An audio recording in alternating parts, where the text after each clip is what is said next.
Hello, I hope you are having the most amazing day ever. If this is your first time seeing my videos, my name's Christina. I'm a naturopath, herbalist and life coach, and this is where I share about carnivore, my experience, all of that, lots of basic knowledge stuff. Anyway, so today I'm going to talk about my hair. I'm also going to be talking about how much weight I've lost on average. So it all started with going to the hairdresser yesterday. And I have been meaning to go to the hairdresser for a while, but it just, travel life, busy, all the things, hadn't actually managed to get there. And then yesterday I was able to go to a hairdresser. Now, prior to this, backtracking from when I first started Carnivore, my hair really started to exponentially grow on Carnivore. So it would grow a lot quicker.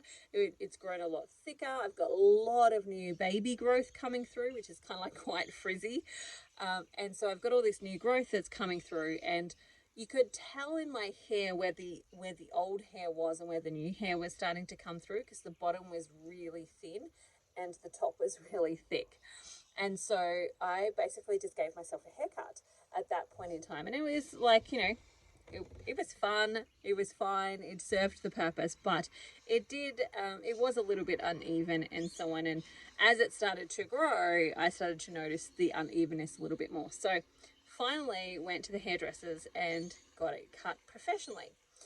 And all I really wanted was for them to neaten it up and tidy it up a little bit, which is exactly what they did. And of course, the questions were interesting ones, but it was good to remind me about what the average person thinks, because essentially, as I was trying to explain to her what I wanted, which was I want it to grow, and I'm trying to grow it because I want it, longer again. And but I want it neatened up. So I want it like a little bit more even and so on. So she did that. And I basically said it's been growing exponentially and thickening up because I've changed my diet. And she's like then curious about what the diet was. And I was like, will I tell her? Will I not tell her? Anyway, I told her, it's because I've gone carnivore. So I'm eating a lot more protein.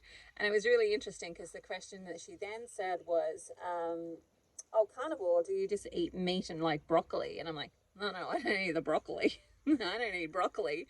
I just eat the meat. And then, she was curious about how much. Like, do you eat a fistful? And I'm like, no, I eat as much as I like. I generally eat like, big steak with lots of butter and stuff like that. And that's helped me lose, 43 kilos, which is approximately 94 pounds if you're in the US watching. And, so that was really interesting. And then her next comment was that she tried it for a day, but then she remembered that red meat gives you cancer and is bad for your bowels. And I was like, oh dear. That's right. That's what a lot of the population have been led to believe. That's the misinformation that a lot of people have been told is actually the truth around red meat. One of the things that it was really noisy, so I didn't have a really good deep conversation with her. But one of the things that I said to her is, you've got to look at how they did that research. When they say this stuff to you, you've got to look at how they've done that research. So some of the research that is done around red meat being bad and causing cancer is not what I would actually even class as red meat. It's essentially things like hot dogs, where they've tested people who are eating a lot of hot dogs and they've counted it as red meat because it comes in a red casing. I wouldn't even count that actually as meat. It's mostly, it's got sugar, it's got wheat in it and grains in it. So I wouldn't even count it as a red meat. But the other thing is that when they've also done those studies, what they've done is they've taken, so let's say it's somebody who eats meat and 3 veg for dinner, right? They've taken that person and gone, what must be the meat? Not looking at the 3 vegetables that are on the plate. And one of those is more than likely generally potatoes, whether it be in chip form, mashed potato form, etc. Potatoes are generally on that plate. There also could be like rice, there could be bread, so there could be a lot of really high carbohydrate foods on that plate. And instead of looking at anything else on the plate, all they're looking at is the red meat, and they're blaming the meat for what everything else has done. So, if I was to eat potatoes every day, I can tell you whether I'm eating meat or not, I'm going to gain weight and my blood glucose is going to go up. Whether, whether I'm eating meat or not. Like, I can tell you that's what would happen to my body. And so you've got to look at, like, how are they doing the studies? What are they doing? What are the things that they're missing? Like, that's what a really constructive critical thinker is going to do, is look at what angles might they be missing here? What might they not yet see or understand here? And, you know, it's something that I see sometimes when I see some people talking about carnivore as well, is because they come from this medicalized pathway. They're missing that understanding that the body is constantly working for you. Like, it's the only thing that actually heals you. And if you give it the right stuff, it can do that process of actually healing itself. And so, you know, when you come from that perspective and you start to listen to and think about it like your body is talking to you and it's giving you messages and cues and signals, you've just got to figure out what those actually are. Then you come from a slightly different frame of mind and so on, and it helps lead you in different directions. Anyway, the other question that she asked me, which was also really interesting, was, am I consistently losing weight? And I'm like, this is really interesting, because like the way she posed the question was like, how much weight are you losing a week, kind of thing. And so I went, you know what, I'm actually going to do the math on that. And I came home and I got my calculator out and I worked out that actually on average, statistically across the last 14 months of me doing carnivore, I've lost around 700 grams a week. It's a bit more than that. It's closer to 800 grams a week. And which equates to about 1.7 pounds a week. So overall, like, this is not actually how it's happened, in the sense that I wake up tomorrow and there goes my 700 grams. And that's not how that works. But sometimes I'll lose a kilo, and then some weeks I won't lose anything. So but on average, that's what I've done. On average, I've lost around 700 grams, or about, it's closer to 800 grams, or around 1.7-ish pounds a week. And that's actually pretty good. That's been fairly consistent over the time period. There's been fluctuations. There's been times where I've gained a little bit. That's usually when, something's happened, like we've had birthdays or a wedding or, something like that I'm not necessarily prepared myself properly for. Or I made a decision that I was going to participate in it. That's generally when that's going to happen. Or when I've done exercise, that's the other time when I've gained weight. Whereas where I've started lifting weights, or I did some exercise that I don't normally do. And then, within a couple of days, I've gained a little bit of weight, which is less about me actually gaining weight and more about me growing my muscles. And so the measuring tape is far more accurate when it comes to looking at, like, actually the size is changing. So yeah, that was really interesting sort of experience to have, because it reminded me of, like, some of the things that people actually have as questions or doubts or things that go through their mind because of the education that we've actually received through the food pyramid and through government guidelines and standards and all of that type of stuff, that might not actually be very accurate. And it reminded me of that. And then it also gave me that opportunity to sit back and actually think, how much have I been losing, like, on an average? Which was encouraging as well, because I have about 13 kilos at the moment that I want to lose before Christmas, or by Christmas. That's my goal, is to lose that by Christmas, which works out to be, like, rough math. This is not perfect math, which is probably around 30 pounds. It's probably around that much. And so when I did the math based on those previous calculations, I was like, yeah, actually that's possible. I could hit that. That is actually something that I could actually perceivably achieve based on my previous results. Not that I have to achieve it, but it's something that I'm working towards, and I would really love to achieve that. So that was really good. The other thing that came up was a friend on the internet, and I'll probably do a whole video just dedicated to this, was asking questions about vitamin C. And the vitamin C question is a really interesting one, because I've had one lady where I've explained this several times, but it just doesn't seem to click for people, and it probably requires me to say it out in a video format so that people can like really get that, oh, hang on, because sometimes things are easier to say verbally than they actually are through text. Anyway, so the question around vitamin C came up, and this individual was really concerned that people who are doing carnivore are going to get scurvy and that they're under eating vitamin C, etc., etc. And there was a number of things that I wanted to say, and one of which was when you are on carnivore, that you automatically need less vitamin C. Now, when we have that conversation, you want to think about it from this perspective, that the plant chemicals that you might find in, say, I'm trying to think of something that we eat raw, because if you eat broccoli, for example, and you cook that broccoli, you don't have the vitamin C available to you anymore. It's gone.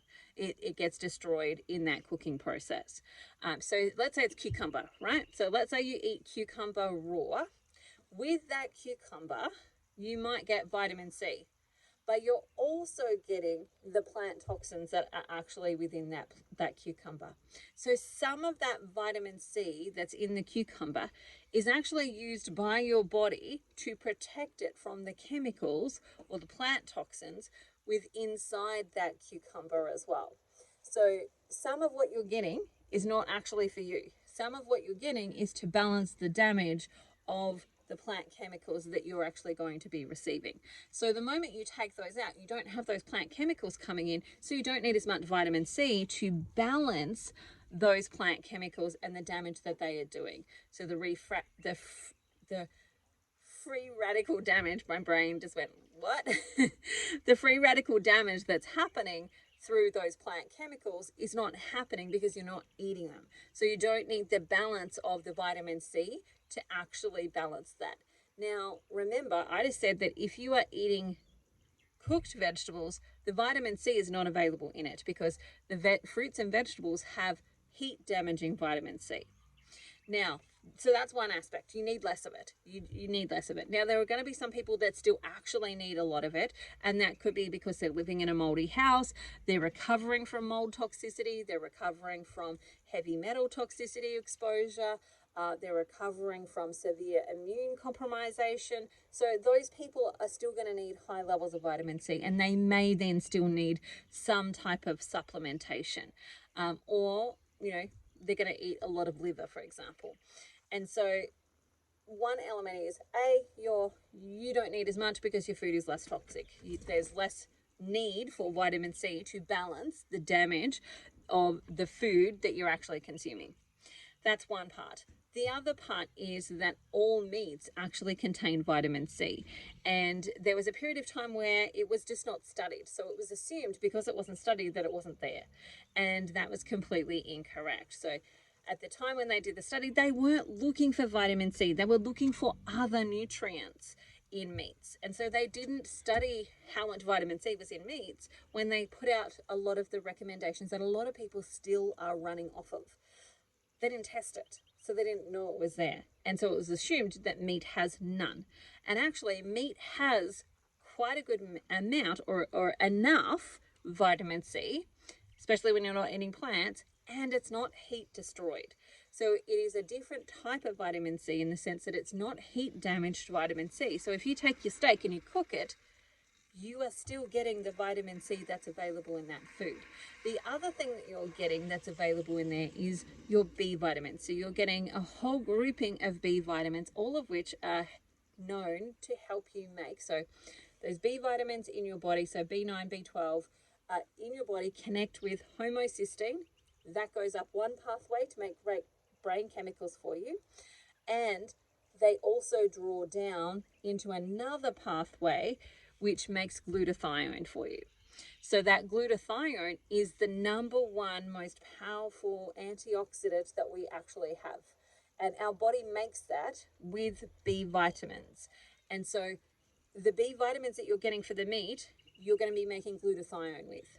So you are getting vitamin C, which is also an antioxidant, and you're getting good amounts of glutathione, which is a powerful antioxidant. And so that process means that, you know, from getting it from meat, you're getting both of those pathways nourished. So you are getting the vitamin C pathway, but you're also getting the glutathione pathway being hit as well. And so that's another aspect to think about, that all meat has it. Some meat has higher amounts of it. So for me personally, if we start to get the sniffles, or somebody starts to get sick, or, you know, I can just tell I'm a little bit run down, I'm going to go to the shop and I'm going to buy some liver. I'm going to cook up that liver, and then I'm just going to eat it until it is metallic-y tasting, until it's like, I can't eat anymore. I'm like so done. Like at that point, I know I've filled up my vitamin C stores at that point. I filled up a whole heap of other stores at that point as well, but I've definitely filled up my vitamin C ones. And I've had this a couple of times on our trip so far around Australia, where my family have gotten sick and I went, I'm going to buy some liver. Actually, my son is almost keen enough to join me. So I go buy some liver, whether it be liver or liver pate, because sometimes I can't find liver, so I'll buy some liver pate because that's the next best thing, and I'll use like pork rinds to eat it with. And then I just eat it until it starts to taste metallic-y to me. And at that point, I know I'm done. And the next day, I wake up and I don't have any sickness. I've not come down with sickness. And in fact, I actually haven't had really a cold or a flu or any of that type of stuff for a good 10 months on this trip. So I've not had any of those things for at least 10 months.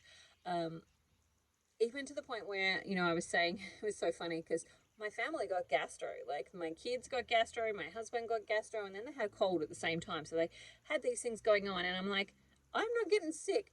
This chick over here is not getting sick. What is going on? Because they were even drinking from my water bottle. So from the perspective of like trying to keep myself safe from gastro, and, you know, cleaning my hands all the time and like making sure I'm not drinking and sharing germs, that was not happening. I was sharing germs with these kids because like they were drinking from my water bottle, and that's just how it was. And I did not get sick, which is not how my life would have been previously. Like after my Chella's birth and going through life support and all the blood products, etc., I caught everything going. And my immune system wasn't super robust after that experience. And so, you know, if someone was going to get sick, I was probably going to get it. Whereas now it's like, I'm not getting this. Like, this is weird. I'm not getting it. Like, literally, you know, my kids backwash and everything. So, like, there is no way on hell that I was not exposed to those germs, but I did not get sick. And I put that down to carnivore, eating plenty of vitamin C through my liver, and keeping myself hydrated and all of that type of stuff. Anyway, I'm going to say goodbye to you because I've been waffling for a little bit. I hope you've enjoyed this. If you do have any questions or any video suggestions, pop them below. I would love to aim to make a video on them. And goodbye for now. Enjoy the rest of your day. See you later.